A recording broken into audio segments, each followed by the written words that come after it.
financial diet. Here at TFD, we always say that building wealth isn't about reaching for a specific dollar amount or trying to be rich just for the sake of it. It's about giving yourself more options to live the kind of life you actually want. And if you're looking to build wealth under the guidance of an expert, the TFD community has been loving Advisor.com. Getting to work with a living, breathing financial advisor has historically been out of reach for those who didn't come from generational wealth, despite the fact that life's meaningful moments aren't reserved for the already wealthy. And unlike many traditional financial advisors working for those already wealthy, who charge a percentage of assets managed or earn money through commissions, Advisor.com provides their clients with a top-notch advising team for a fixed, flat annual fee, making it a much more accessible option for many people. If you have a big money goal you're working toward, or even multiple goals, think of Advisor.com as your financial accountability partner. Their team of advisors work for you, not commissions, and will help you to achieve your smart financial goals through planning, investing, tax strategizing, and more. Schedule a free consultation with Advisor.com today at Advisor.com and start getting on track to reach your goals for 2023 and beyond.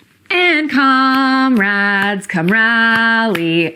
So it is the first video back after Labor Day. We're kicking it off with a little bit of the internationale because we are here to talk about workers' rights. And more importantly, why jobs are so terrible now when they didn't used to be. Now, both because we just celebrated Labor Day and because we're trying to talk about how jobs have gotten so bad, there's really only one place that we can start, and that's with unions. So one of the biggest ongoing news stories right now is the SAG and WGA union strikes happening in Hollywood. And even if you don't work in media like we do at TFD, chances are you've heard about the strikes at least a bit, especially now that they're affecting things like movie release dates. We've covered some of the WGA, or Writers Guild of America, strike in our AI video a few months ago, and since then, the Actors Union has joined them with a similar list of demands, such as a fair model for residuals in the age of streaming, pay increases, and regulating how AI can be used in union job contracts. Now, the strike is still ongoing, and it's hard to think of so many actors and writers just sort of waiting for an unknown period of being out of work, especially in an industry that's already so fickle. And as many smarter people than myself have debunked,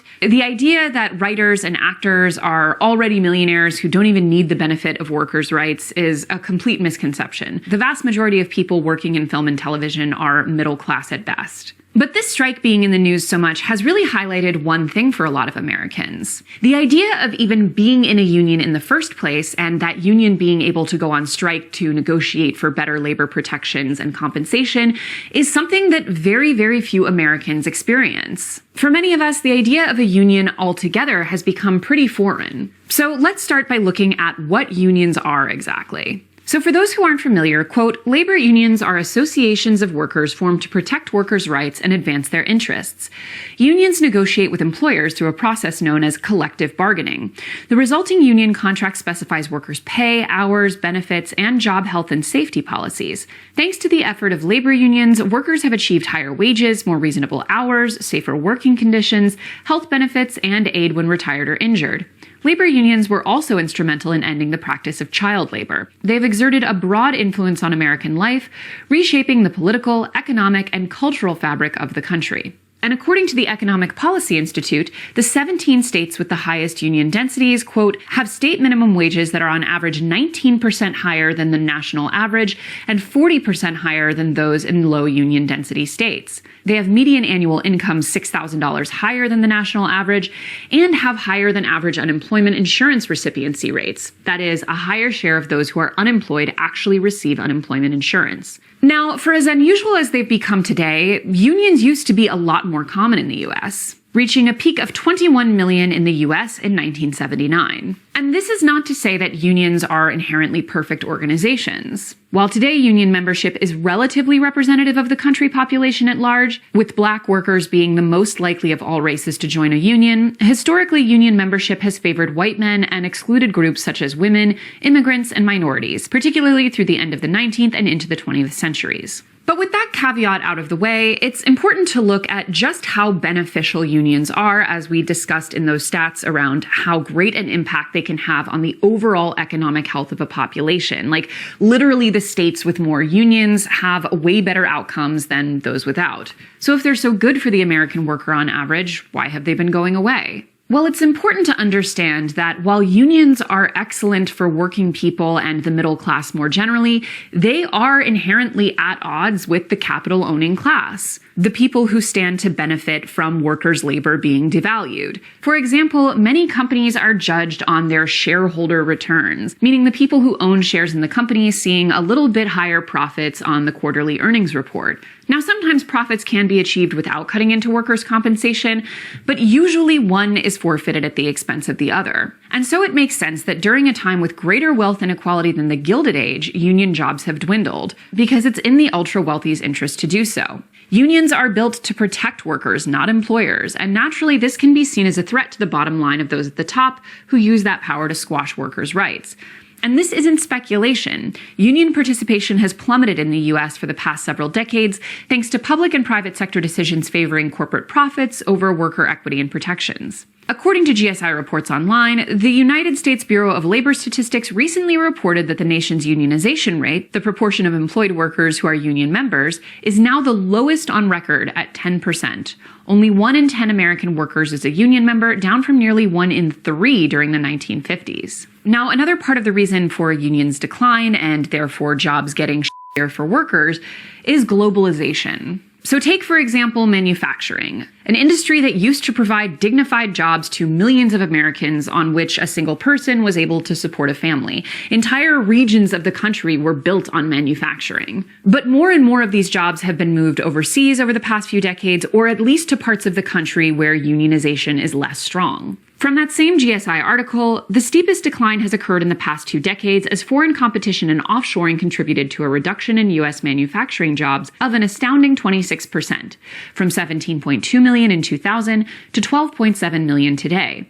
More intense competition has also driven manufacturers to cut costs by shifting from Midwestern Rust Belt states to southern states that lack a strong legacy of more costly organized labor. Now, as with many videos on the topic of money and work, it is impossible to have the conversation without talking about the influence that politics had. Yes, it is in the interest of employers and corporations and people who are looking to cut costs to get rid of unions. But certain legislation has also made it easier for those who are looking to undermine unions to do so. Quote, key to unions' decline were corporate practices and legal changes in the 1970s, 80s, and 90s that eroded unions' bargaining power. The National Labor Relations Act of 1935 guarantees the right to organize unions, participate in collective bargaining, and engage in actions such as strikes. However, the influence of the NLRA has been systematically weakened over time. And even though some of the legislation that has weakened it was passed in the 1930s and 40s, the trickle-down impact of that weakening didn't take full effect until decades later.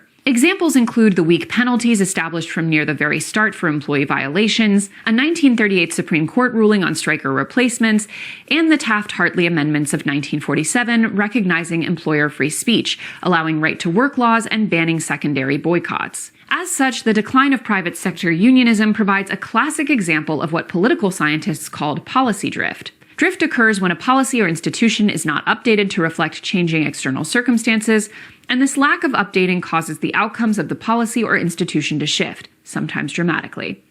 In the case of labor law, its support for workers' ability to pursue union organizing and collective bargaining has declined over many decades, and the weaknesses began to be exploited by management extensively in the 1970s. Now, it would be unfair to say that the assault on unions and collective work and power in general has been an exclusively conservative thing. There have been plenty of Democrats who are happy to undermine labor. However, on average, you can see that undermining unions is generally a more conservative priority, and that even when Democrats are in power, conservatives do find ways to continue this chipping away at workers' rights. Efforts during the Great Society period, when Democrats were at their peak congressional power and under each successive Democratic president, to strengthen the NLRA's protection of workers' rights to collective bargaining were all defeated, despite majority support in both the House and the Senate and by the president.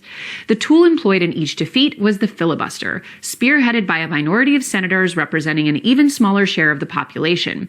The result has been a policy drift in labor law, allowing outcomes to shift in favor of corporate employers and their allies. And of course, when you are talking about how American economic life suddenly took a turn for the terrible over the past few decades, it would be impossible to overstate the impact of Ronald Reagan and his famous Reaganomics. And do not worry, we are going to do the ultimate deep dive on how Reagan messed up America permanently in a future video. From an Intercept article. On August 5th, 1981, President Ronald Reagan fired 11,345 striking air traffic controllers and barred them from ever working again for the federal government. By October of that year, the Professional Air Traffic Controllers Organization, or PATCO, the union that had called the strike, had been decertified and lay in ruins.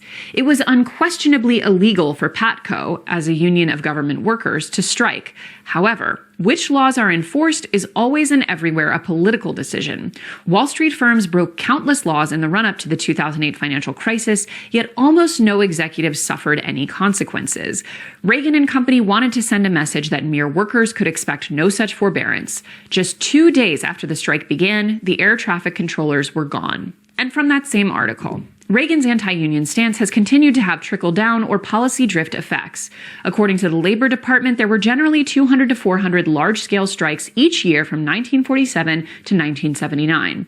There were 187 in 1980.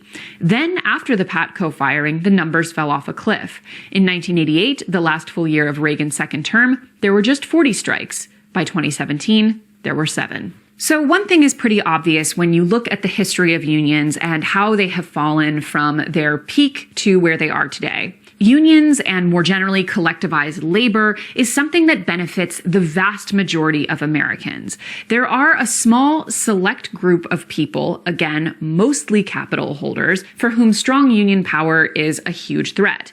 It just so happens that the few people for whom unions are a bad thing have a huge majority of economic and political control. We don't have time to get into how much lobbying has impacted this legislation, which paves the way for corporations to operate in the way they do. But suffice to say, these corporations that benefit from things like outsourcing and depressed wages are no dummies. They know where to put their lobbying resources to ensure that they have friends in the government who will do everything they can to make it easier to bust and undermine unions. And it wouldn't be totally fair either to say that union decline is the sole reason why jobs have gotten so much shit. But these two things have happened in tandem, and a large part of the slippery slope of jobs getting worse has been due to no protections against some of the easiest ways to make them worse. For example, employee wages. Usually unions will have pretty strict rules around how much people have to be compensated for a given job. And as we saw in the earlier data around how much they can benefit a state economically, these wages are usually higher than average. But when you look at American jobs on the whole, wages have completely stagnated, if not gone in reverse. From 1979 to 2020, net productivity rose 61.8%, while the hourly pay of typical workers grew far slower, increasing only 17.5% over 4 decades after adjusting for inflation. Instead of going to workers, the fruits of economic growth have gone to shareholders and those in the top rungs at organizations.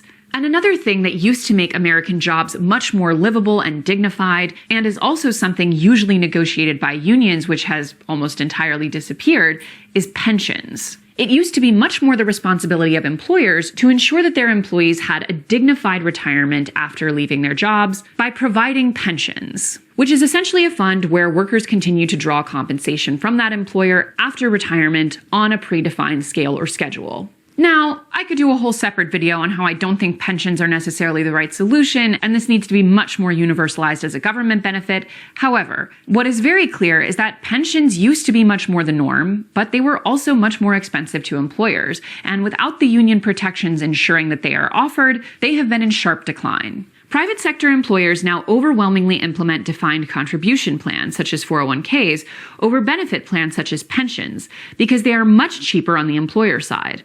Now, a 401k is certainly better than nothing, but it puts basically all of the burden on the employee.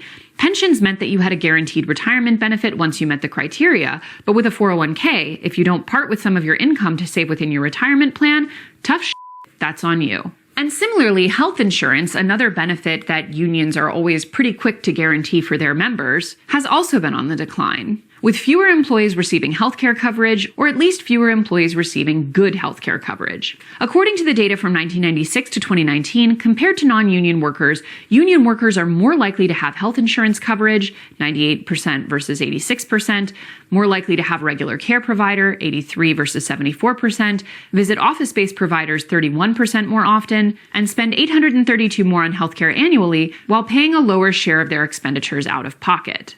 Lastly, another area in which American jobs have gotten so much worse, and union members generally have it so much better, where they still exist, is in paid leave. Union workers are more likely to be able to stay home when sick because they are more likely to have access to paid sick leave. 86% of unionized workers can take paid sick days to care for themselves or family members, while only 72% of non-union workers can. So there have been a few shining examples of unionization resurging in the past few years, with Amazon being a very notable example. But it's difficult to believe that without serious legislative changes, there's going to be a huge rise in unionization anytime soon. As that GSI article put it, there is simply nowhere to go. No amount of union victories at Starbucks outlets can match the labor might of the bygone era of iron and steel.